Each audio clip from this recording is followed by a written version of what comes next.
नमस्कार, study with Sudhir में आपका स्वागत है। My name is TS Sudhir and we are looking at part 4 of the industries in India mineral based which is part of the ICSE class 10 geography syllabus. We've already done 3 parts, so I do hope you have taken a look at those 3 video lessons before coming to part 4.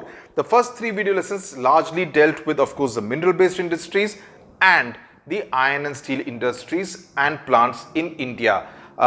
Part 4 we will be dealing with the electronics industry as well as the IT, the software industry in India. So let's start with the electronics industry, and largely the electronics industry has been based mainly in Bengaluru in Karnataka, to an extent even in Hyderabad. Okay, and this was largely in the public sector soon after India became independent. Now, what is electronics? Now, when you talk about electronics, it's essentially a branch of science and engineering which is linked to electricity.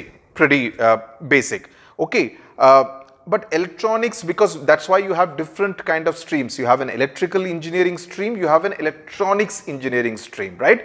So electronics is a step ahead. It does things which electrical engineering cannot deal with. Okay, when you talk of electronics, you deal with what kind of instruments, you need equipments. You deal with things like television, you deal with radio, you deal with things like music systems, the old style tape recorders, you deal with the VHS which was there in the 80s, and now of course into DVDs and various other kinds of home theaters and stuff like that. You deal with both defense equipment as well as different kinds of telecom equipment, right? So that is all coming under the purview of electronics, not electrical.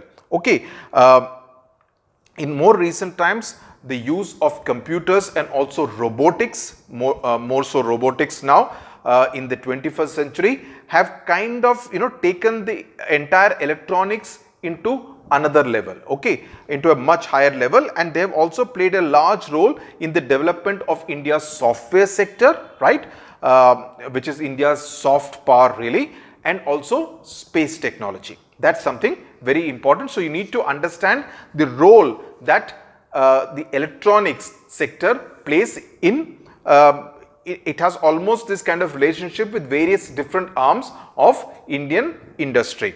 Now, the electronic goods, as I said, Bengaluru was where most of the electronic industries were set up soon after independence. Okay, one of the reasons for that, of course, actually there were 2 reasons for that. One, of course, is the fantastic weather in Bengaluru. The number 2 was the fact that Bengaluru, because of the establishment of various scientific institutions, was seen as a city with great scientific temper, right? There is the Indian Institute of Science which is established in Bengaluru. Also, ISRO's headquarters was established in Bengaluru. So there was seen that there was a necessary ecosystem which could actually help and aid each other. That's something which is always very important, because always what you do is that you set up one big ticket in factory, and then you build an entire industry and ecosystem around it. That's why you have pharma cities. For instance, Hyderabad is known as a major pharma capital of India. Bengaluru, as I said, electronic city, and later on it's much more of an IT city now. So that's how different clusters in that sense are developed in different parts of India.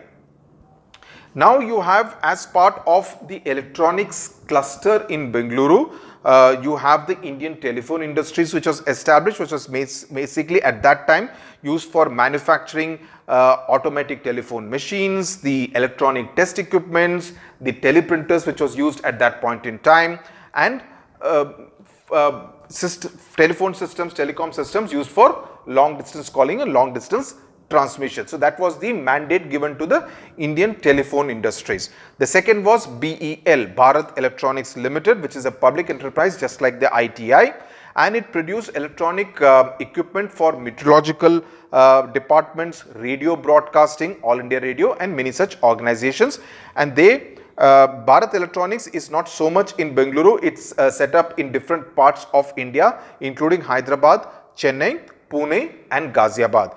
Then comes the ECIL, which is basically located in Hyderabad. That kind of ECIL was also involved in the manufacture of the EVMs, the electronic voting machines, which are used during elections.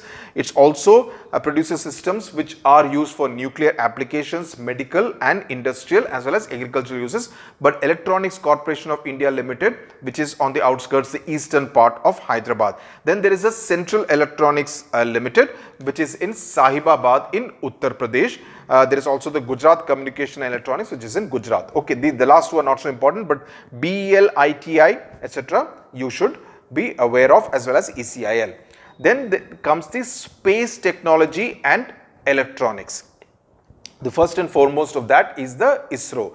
The Indian Space and Research Organization, ISRO, which is based in Bengaluru. Of course, this place where the launch pad is called Sriharikota, which is in southern Andhra Pradesh, very close to the Andhra Tamil Nadu border. The National Remote Sensing Agency, which is known as NRSA, that is located in Hyderabad. Okay.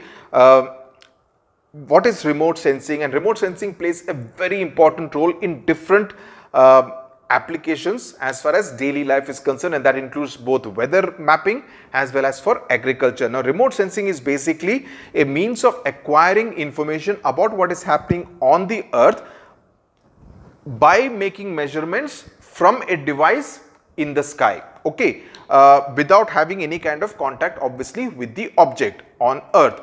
What they do is that when satellites are sent up, agencies like the NRSA also have sensors on those satellites, which will actually help them detect stuff on the earth and make necessary calculations in order to be able to investigate information about earth, which will then be useful in both weather data as well as agricultural data. Just to give you a very simple kind of an example, if you know that the monsoon this time will be delayed by a week, you can pass on this information to the farmers so that the farmers will then make necessary adjustments in when to kind of plant the crop, okay, when to kind of go in for the harvest, when to go in for the spraying of insecticide, fertilizers, various things which are part of the farming calendar. So all these things become very, very important.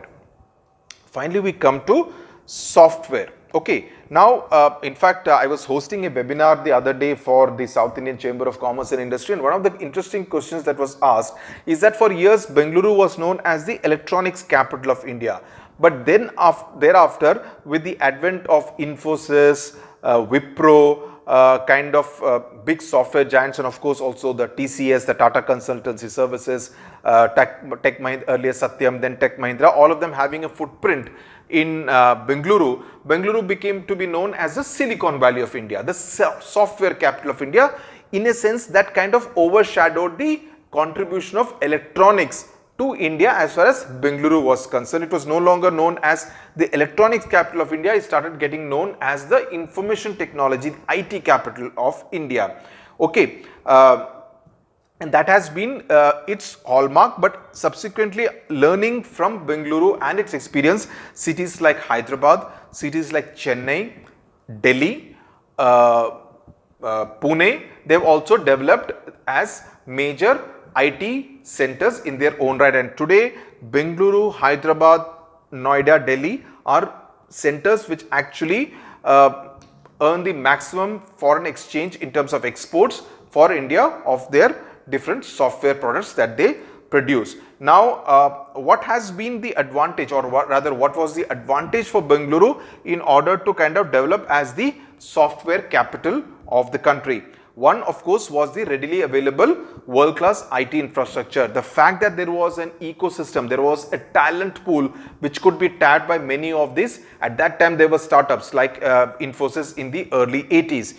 Then the climate was a major factor. High concentration of IT companies and quality research and development organization, the IISc that I referred to.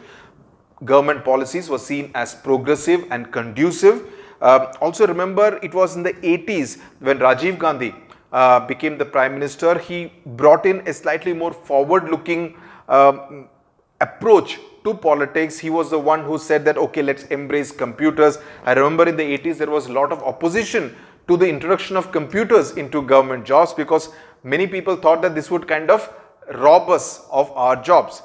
So there was that opposition, I can tell you, in the mid 80s. Ironically, by people who are now embracing it in a big way. Then of course, the entire ecosystem was in such a manner that it kind of encouraged the development of the software sector as far as Bengaluru was concerned. And finally, the television and audio systems. In fact, Rajiv Chandrasekhar, who was a BJP MP, he had actually put out a note that day, because he was the first one to start BPL again way back, I think, in the 80s. So in that sense, he was the one who ushered in the telecom revolution as far as India was concerned. Otherwise, you would always be dependent on the BSNL, MTNL landline phone. So the television and the audio systems revolution in India also began again from Bengaluru. Okay, many of the private players like Onida, Philips, BPL, Videocon, the names which are very familiar now, they were all new names at that time, in the actually not so much in the 80s but more in the 1990s. And then you had this VCRs and the VCPs and the CD players, etc., with many other cities also getting into the fray like Mumbai, Chennai, Pune and Kolkata. So that's as far as part 4 is concerned. In part 5 of the mineral based industries chapter, we will read about the petrochemical industries, Reliance being the biggest name in the petrochemical sector. That's again a very, very important part of the industrial revolution, the industrial progress as far as India is concerned. Okay, so I'll see you in part 5. Don't go anywhere. Thank you very much for watching.